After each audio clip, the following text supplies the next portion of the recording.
Hi, John the Drivability Guy here. Today I want to do a quick little feature on using the snap-on scope. I have a snap-on Modus Edge, which is a 2-channel scope. Some of the earlier snap-on Moduses were 4-channel scopes. Once Snap-on went ahead and updated the PCU inside this thing, they turned them into a 2-channel scope. So I'm going to take the same format that I took with the Pico scope, the basic operation of the Pico scope. My main goal here today is to use this little demo board that I kind of assembled here.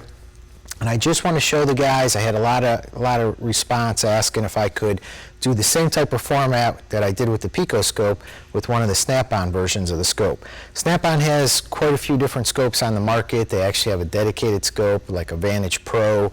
They have the Modus series, they have the Veris, the Zeus, all the other ones. So we're going to be using the Snap-on Modus here. This is the one that I currently own. So I'm going to go ahead and just show everybody how to go ahead using this demo board and set up the voltage scale, the time base, the cursors, the trigger levels, the actual AC, DC coupling, all that kind of stuff. So without any more further ado, I'm going to go ahead and turn on the actual second camera here so everybody could kind of see the Snap-on scope. And once I get this thing up and running, you'll be able to see the entire scope so that you guys can kind of follow along at home. Snap-on has a couple cool little features that they have, cool little products I should say that they have, that you guys can kind of use this at home in your living room. They have some demo boards that's shaped like a car and stuff. You could build yourself something simple like this. This little board here on the actual demo board is an actual Snap-on demo board. But you guys are seeing the Snap-on scope right now. I'm going to go back to the home screen, and I am right-handed, so cut me some slack. I'm going to be using my left hand to navigate through this scope. When you first power up your scope, you're going to see everything with the scanner, the quick lookups, your previous vehicles that you worked on, different tools, settings in the scope here, guided component tests, OBD2, scanner features. We're going to select the scope multimeter feature. When I do that, I see that I have 3 different choices: a lab scope choice, a graphing meter choice, and a digital multimeter choice. Digital multimeter is kind of self-explanatory. If you wanted to use this as opposed to your fluke meter, whatever the case happens to be, you'd go ahead and do that. The graphing multimeter, it's not technically a lab scope. It's got some advantages over a lab scope. It has a much better recording feature. Some of the waveforms you might get, though, would be uncharacteristic of what you'd find on a lot of the online waveform databases out there. So if there's enough response, I'll go ahead and do an actual graphing multimeter video series to kind of show you guys the difference. Today, though, we're going to select lab scope. And you notice that the next screen that comes up says 2-channel lab scope, which is what I have. I also have different types of probe settings. So if I was using a pressure transducer probe or a current ramping probe or whatever, I want to select it from this screen here. But you'll notice that I have quite a few different choices there. I'm going to go back up to the 2-channel scope. And once the scope configures itself, it's already set up. One thing I want to make reference to is when you're using the Snap-on scope, you have to have the yellow lead in channel 1. The reason being is all the other leads on your scope, the Snap-on scope shares the ground coupling between the four channels, 2 channels, whatever version of the scope you actually happen to have. So the yellow lead is hooked up into channel 1, and I'm going to power up my demo board, and I'm actually hooked up to a Ford map baro sensor. So we would expect to see a square wave, which is basically what we're seeing going across the screen here. Couple things that we want to make reference to real quick is on the Pico scope, you'll notice that the trigger level was represented by a little yellow diamond on the screen. On the Snap-on series of scopes, it's represented by this little yellow plus sign. So if I wanted to adjust the trigger level, I could just grab that and move it either up or down on the actual waveform there. Now remember, we don't want to adjust the trigger level when we're trying to acquire a signal. The trigger is basically telling the scope when to start drawing its picture. So if I had it adjusted incorrectly, either I might not see the signal, or the signal might have a tendency to want to be what I like to call dancing or walking across the screen. So I got my trigger level adjustment right down there. If I wanted to adjust the trigger slope, whether it be positive or negative, if I hit at the bottom of the screen here, I'm on a positive slope right now. If I were to hit that, I switch that over to a negative slope. Notice what it did to the pattern. It's now on the falling edge of that square wave as opposed to the rising edge of the waveform. And if I hit that trigger level again, it basically turns it off trigger setting altogether. And notice how it appears to kind of be dancing or walking across the screen.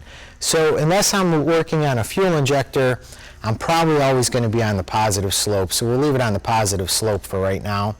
If I wanted to change my time base, on the snap-on scopes are unique that it gives you a total time base across the screen. So I'm set up right now on a 10 volt scale, which means at the bottom of the screen is 0 volts, at the top of the screen is 10 volts. If I wanted to change that, if I hit that number, I pull up a little pop-up menu here, and I can scroll through and I could change that number to whatever I wanted here. If I went to, say, a 5 volt scale, if I touch that and then touch somewhere off the screen, you'll notice that my actual pattern did not get any larger. It just, the screen itself actually got more detail, basically. So if I wanted to change the time base, I could go ahead and hit the actual time base at the bottom here, and I could say, hey, you know, right now I'm set up for 100 milliseconds per division. If I were to touch that, I bring up my sweep menu, and it doesn't matter what I selected here. If I selected 20 milliseconds per division, touch somewhere off that general area, you'll see that I have the actual same type of pattern, I just have less frequency being displayed there. If I wanted to measure this waveform, so for some reason, let's say I'm doing a cam crank angle sensor type of thing, and I'm trying to see what the degrees of offset happens to be, to turn the cursors on and off at the top of the screen, if I hit that button, you'll see that my cursor menu comes on and off. So if you were looking at a diagnostic waveform database and you were trying to see how many degrees offset the engine timing happens to be, that would be one example where you might want to use something like that. At the bottom of the screen here, I see I have my probe selection, so if I wanted to change my probe, I don't have to exit all the way out of here. I could hit the probe selection and bring up my amp clamps or whatever the case happens to be. I have my peak filters, so if I was doing something that had a lot of noise in the signal, I could turn the filters on and off here. If I was looking at a, say, secondary ignition pattern, I happen to have my probe on backwards and the pattern was being displayed upside down, I could hit the invert button and the pattern would flip the other way for me. I wouldn't have to necessarily go to the probe and twist it around. My coupling selection down here at the bottom, if I hit that, that's how I would change the actual overall coupling. So originally when we had this set up, and I kind of did this on purpose, I had it set up on AC coupling, and notice that I only had about a 2.5 volt signal, even though that this map sensor, as we all know, should be from 0 to 5 volts. So once I get the coupling set up correctly here to a DC type of coupling, you'll notice the DC obviously is a straight line, AC was a squiggly line. I now have the 0 to 5 volt reading that we would expect to see here. The refresh button at the right-hand side of the screen over here, that has to do with the actual movie feature. Let's say I'm setting up my channels of my scope and I decided, hey, I wanted to reset the movie feature. I could hit the reset button and the movie would start from scratch again. So I don't have to worry about necessarily filling up the buffer of the actual tool there. The next thing I want to do is actually just turn on channel 2, and channel 2 is going to be hooked up to a regular throttle position sensor. So to hook up channel 2, I just plug in my green lead on this particular scope to channel 2 jack over there, and I have to touch this little button down here at the bottom, and you'll notice that I now have two traces going across the screen. I still have my yellow trace for my map sensor reading, and then I have a green trace as well. And I could change the colors of these if I really wanted to, but I'm happy with yellow and green. And now I have the second channel hooked up to the throttle position sensor. And obviously, as I move the throttle position sensor up and down, you would expect to see that voltage go from 0 volts all the way up to 5 volts at wide open throttle, depending on how I was moving that throttle position sensor at the time.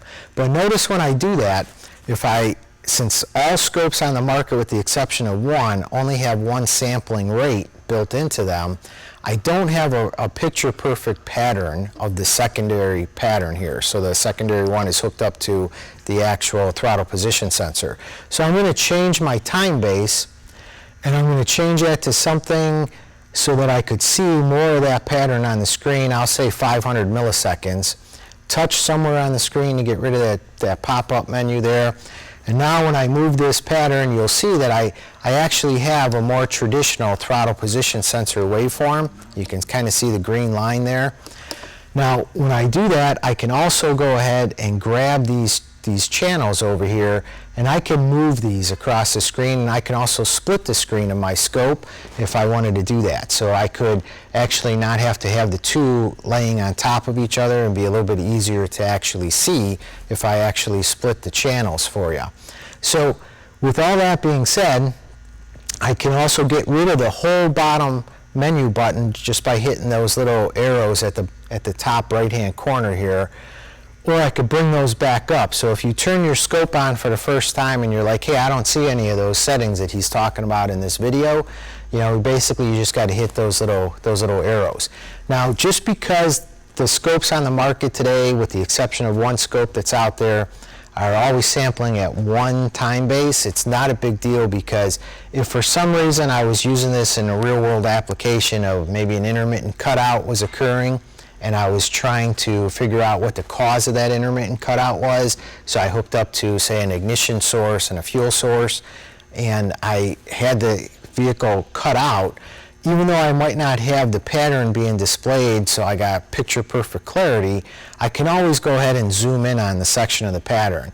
And I can also go ahead and go back through the record feature of the scope and actually pull up that, hey, at the time of the cutout, I lost the ignition system pattern, or whatever the case happens to be. So hopefully that gets you guys, the new users of the Snap-on scope that had some basic overall questions as to, how do I start displaying patterns on my screen, and how do I do a couple little navigations. Hopefully that answers some of these questions for you guys. And like I said, if I get enough response, I'll go ahead and go a little bit further into the use of this particular scope. The guys that have the Pico scope, you notice that I did a 3-part series.